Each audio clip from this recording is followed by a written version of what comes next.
Hey everyone, and welcome back to another deep dive into the moments that make history. Today we're talking about something that happened just a few weeks ago, but has already changed the landscape of American music forever. On February 2nd, 2026, at the 68th Grammy Awards, something unprecedented occurred that sent shockwaves through the entertainment industry and sparked conversations about representation, language, and the future of mainstream music. Bad Bunny didn't just win a Grammy that night, he shattered a barrier that had stood for over 6 decades. His album Debí Tirar Más Fotos became the first predominantly Spanish-language record to win Album of the Year, the Grammy's most prestigious award. But this isn't just a story about one artist's triumph. This is about how a Puerto Rican reggaeton artist changed the conversation about what American music can be, and why his victory speech became one of the most politically charged moments in Grammy history.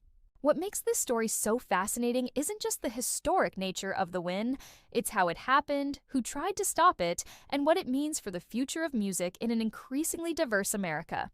This is the story of how Bad Bunny went from being dismissed by some as just a Spanish-language artist to making history on music's biggest night, and why his acceptance speech had politicians, activists, and music industry executives all talking for completely different reasons. Let's start with understanding just how significant this Grammy win really was, because the numbers tell a story that goes far beyond just one award ceremony.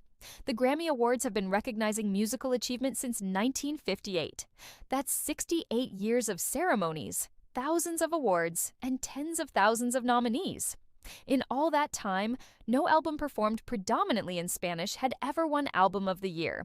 This wasn't for lack of Spanish-language musical excellence. Artists like Selena, Jesse and Joy, and countless others had created groundbreaking music that resonated with millions. But the Grammy's top prize had remained elusive for non-English albums, creating what many saw as an invisible barrier in American music's most prestigious awards. Bad Bunny's path to this historic moment began long before Grammy Night 2026. Born Benito Antonio Martinez Ocasio in Puerto Rico, he had become a global phenomenon while performing almost exclusively in Spanish. By 2025, he had been Spotify's most streamed artist globally for 4 years running, had sold out stadiums across the United States without singing in English, and had amassed tens of billions of streams across all platforms. But here's what makes his Grammy journey so interesting.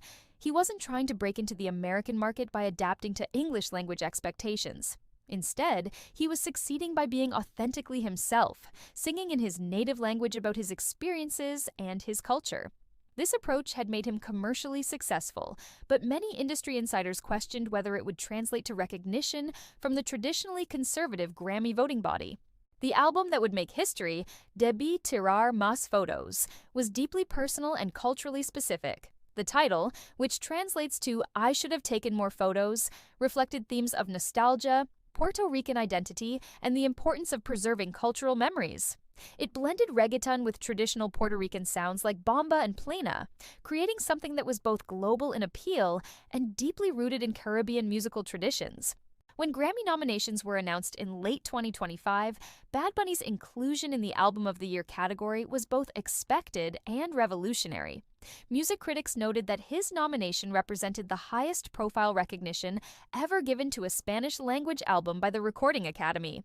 But nomination and victory are very different things, and many industry observers wondered whether Grammy voters would actually choose a predominantly Spanish album for their top prize. The competition was fierce. Bad Bunny was nominated alongside major English-language albums from established artists who had strong Grammy track records. Industry betting odds and predictions from music publications generally favored the English-language nominees, with many treating Bad Bunny's nomination as an important symbolic gesture rather than a likely victory.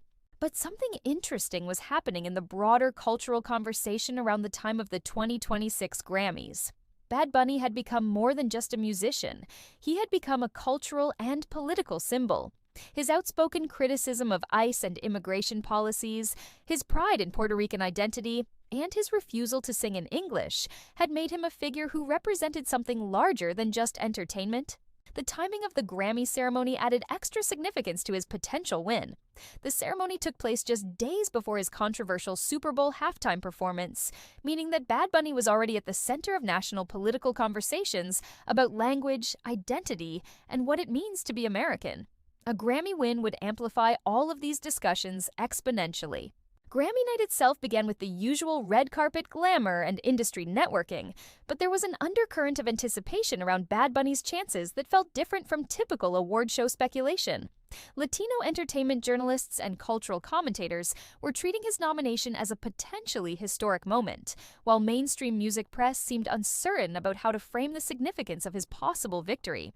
The Album of the Year category was announced near the end of the ceremony, building tension throughout the evening. When Trevor Noah opened the envelope and announced Bad Bunny as the winner, the reaction was immediate and electric. The camera caught the moment of surprise and joy on Bad Bunny's face, but it also captured something else: the recognition that this was a moment that transcended typical award show celebration. Bad Bunny's walk to the stage was met with a standing ovation that seemed to last longer than usual, suggesting that even fellow artists in the audience recognized the historic nature of the moment. But it was his acceptance speech that would become the most talked about aspect of the entire evening. Instead of delivering a standard thank you speech, Bad Bunny used his moment at the microphone to make a political statement that would dominate news cycles for days afterward. "Before I say thanks to God," he began, "I'm going to say, ice out. We're not savage, we're not animals, we're not aliens. We are humans and we are Americans." The ice out statement was delivered to a room full of music industry elite, broadcast live to millions of viewers, and immediately shared across social media platforms. In just a few seconds, Bad Bunny had transformed a music awards ceremony into a political moment, using his historic win as a platform to speak out against immigration enforcement policies. The reaction was swift and divided along predictable lines. Immigration advocates and Latino rights organizations celebrated Bad Bunny's willingness to use his platform for political speech. Conservative commentators criticized him for bringing politics into entertainment, with some questioning whether his comments were appropriate for a music awards ceremony. What made the moment particularly powerful was the context. Here was an artist who had just made history by winning a Grammy for Spanish-language music, using that platform to defend the dignity of Spanish-speaking communities in the United States. The symbolism was impossible to miss. The same linguistic and cultural identity that had earned him music's highest honor was under political attack in the broader society. The political implications extended beyond the immediate reaction to his speech. Bad Bunny's Grammy win came at a time when Spanish-language media and Latino cultural influence were growing rapidly in the United States, but also when immigration policies were creating tension around issues of language and belonging. His victory provided a powerful counter-narrative to political rhetoric that often portrayed Spanish speakers as somehow separate from or threatening to American culture. Here was explicit evidence that Spanish-language artistry could represent the pinnacle of American musical achievement, as recognized by the industry's most prestigious institution. The music industry's reaction to Bad Bunny's win was overwhelmingly positive, with many executives and artists praising the Recording Academy for recognizing musical excellence regardless of language. Streaming services reported massive spikes in Bad Bunny's catalog following his Grammy win, with some of his songs seeing increases of over 400% in the days immediately after the ceremony. But the win also sparked broader conversations about representation in the music industry. Latino advocacy groups pointed out that while Bad Bunny's victory was historic, it also highlighted how long it had taken for Spanish-language music to receive this level of recognition, despite Latino artists contributing to American popular music for decades. Music critics began examining the Grammys' voting process and whether the recognition of Bad Bunny's album represented a genuine shift in how the Recording Academy valued diverse musical expressions, or whether it was a one-time acknowledgement that wouldn't necessarily lead to systemic change.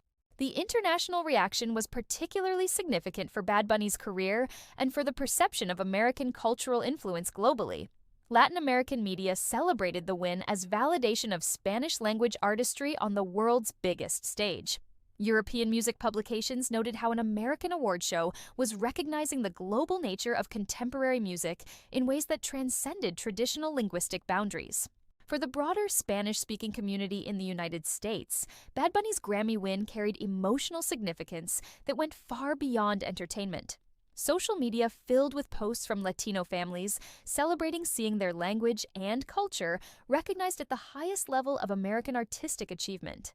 Many noted how meaningful it was for their children to see Spanish-language artistry receiving this kind of validation. The impact on streaming and commercial success was immediate and substantial.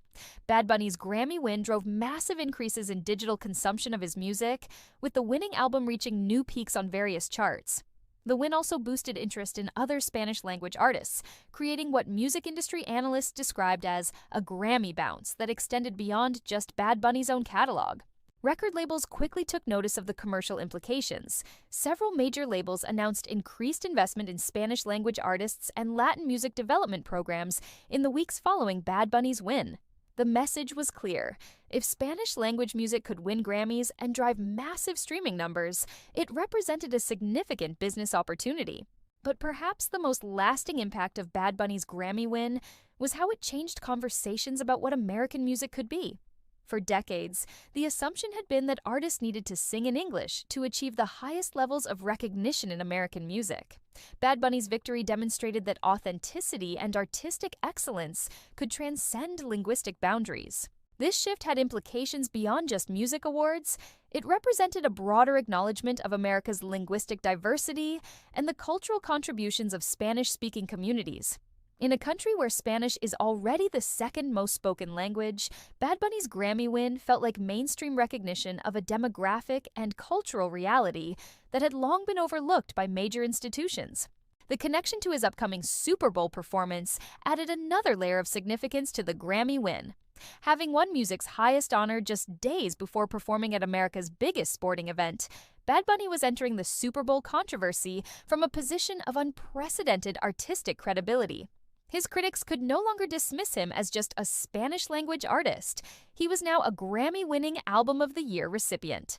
The broader cultural impact extended to discussions about representation in media and entertainment. Latino advocacy organizations used Bad Bunny's Grammy win as an example of what was possible when institutions recognized diverse talent, while also pointing out how much work remained to be done in achieving equitable representation across the entertainment industry.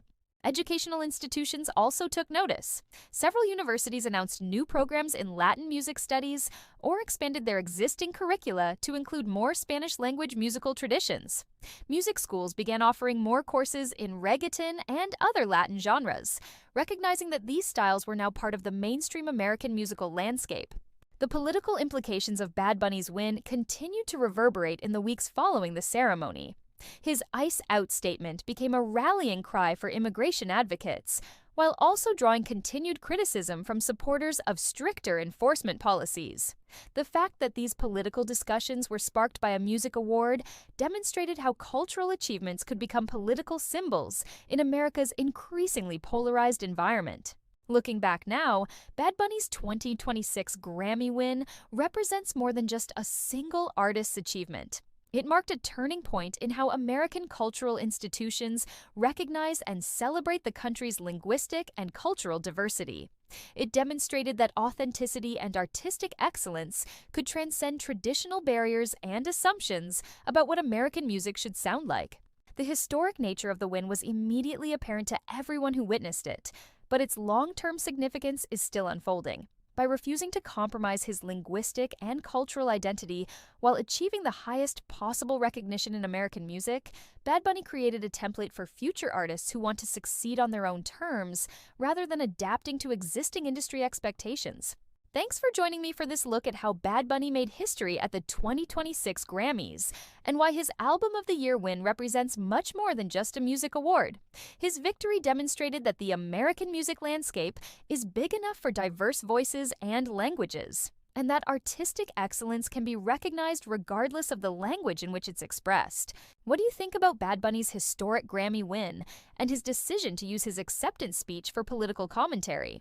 Should artists use award show platforms to make political statements, or should these events focus solely on celebrating artistic achievement? And what does his victory mean for the future of Spanish-language music in America? These are important questions about representation, authenticity, and the role of cultural achievements in broader social conversations. Let me know your thoughts in the comments below, And if you enjoyed this examination of a truly historic moment in music history, please give this video a thumbs up and consider subscribing for more stories about the cultural moments that shape our world. I'll see you in the next episode where we'll continue exploring the stories that show how individual achievements can sometimes reflect much larger changes in society and culture.